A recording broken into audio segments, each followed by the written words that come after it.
community. Every time that our sort of the aperture is opened up, and every time a creative team adds other networks, other platforms, other brands to their portfolio, then I think it really energizes the creative people. I think the brands are brands that people really like. I think our team is very passionate about them. Even in I think that one of the things I think is that we're not necessarily competing in the space of the biggest or the shiniest. So we're not really fishing in that pool.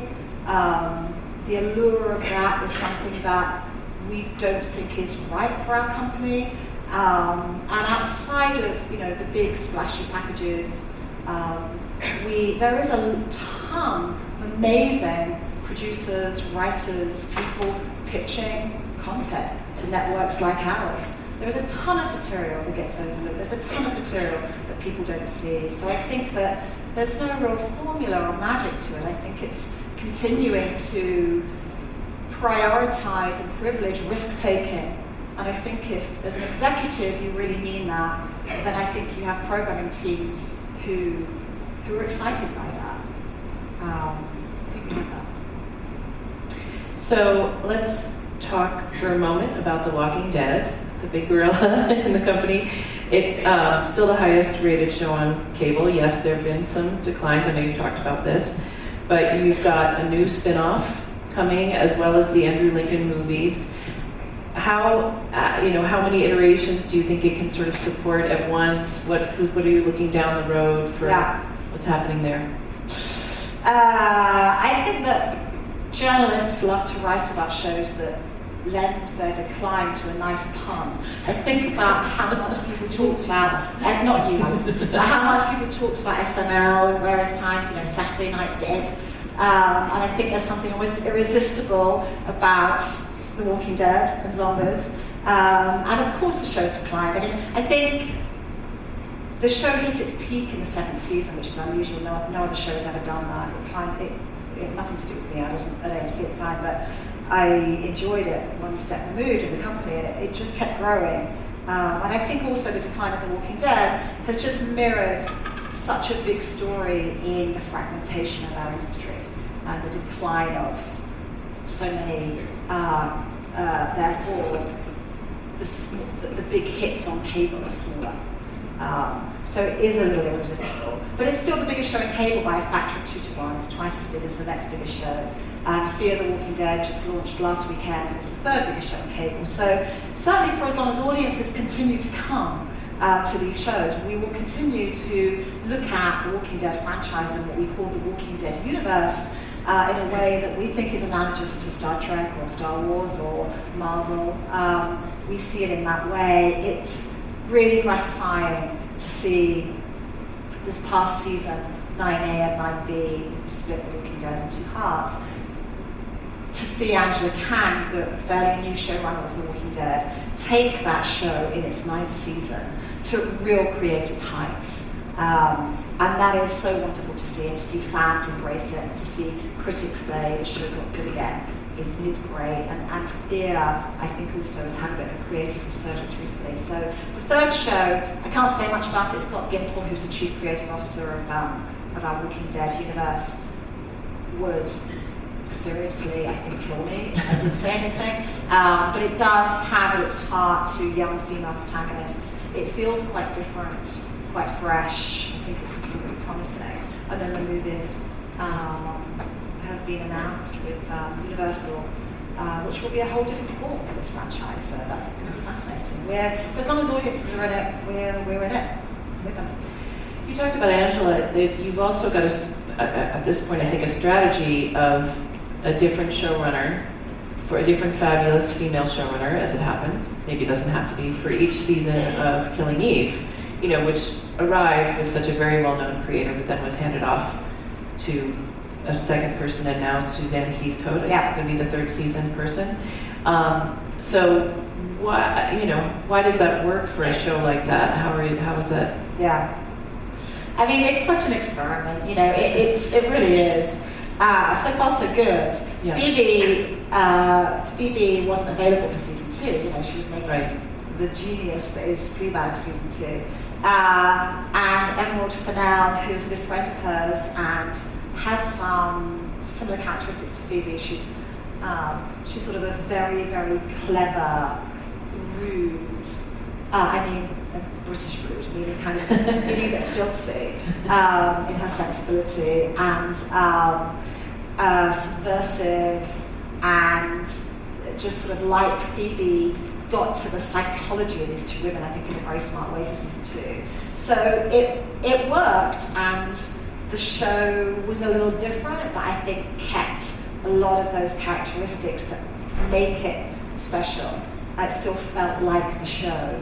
And then Suzanne has come in. I mean, it's no mean feat. This show is such an autonomy show, and I could go on and on for hours about why I think it works, but it's a hard show because the engine is one that is not, it's not an obvious engine through many, many seasons, because it's a tease. This whole show is a big will they, won't they tease.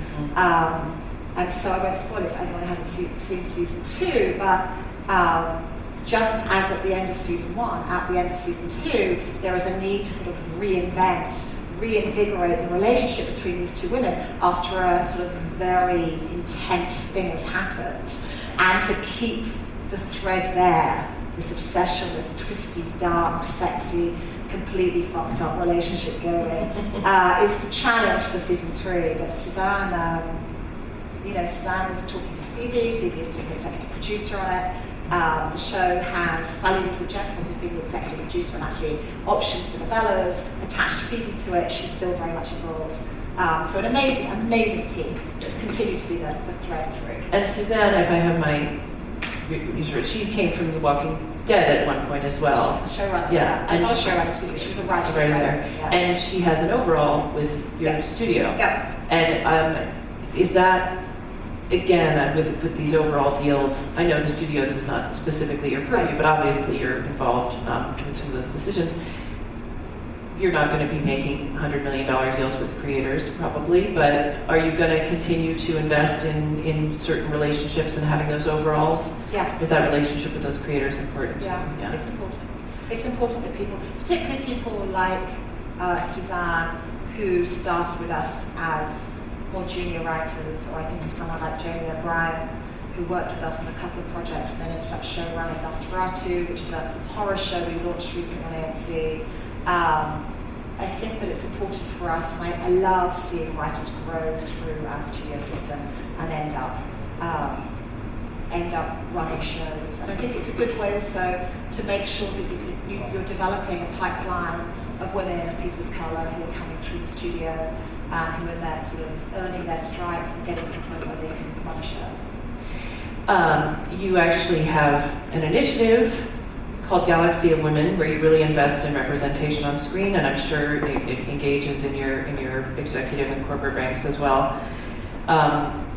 You did some research on female superheroes and sci-fi characters and what that does. I don't know if we're going to be seeing some research about female assassins and how they can raise the esteem of young girls growing up, but are there more plans for that kind of research with the Women's Media Center that you've done? Yeah, we love the Women's Media Center. It's run by this amazing woman called Julie Burton. It was founded by Jane Fonda, the poet Robin Morgan, and Gloria Steinem.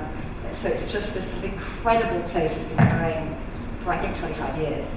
And the study we did was looking at, it was right before we launched the last season of Doctor Who, which was the first one with Jodie Whittaker as the Doctor. So the first time there'd been a female in that role. And we did the study with Women's Media Center that sort of essentially said that it was looking at young girls and young boys and the impact of seeing women superheroes on young boys and young girls. And obviously a ton of studies have been done about all sorts of forms of representation. I think there's something really interesting about the superhero. It's such an archetype of power.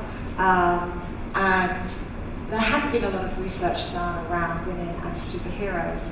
And the conclusion, I guess unsurprisingly, but it's great to have the data, is that both little girls, I don't think it was like not so little actually, like between 9 and 12, young girls and young boys also both had a different understanding of what women, in being exposed to female superheroes, they then had a different understanding, and it opened their perspective of what women could be in life. So, something that I think has animated me through my whole career is how important storytelling is to shape a world and to shape how people see themselves.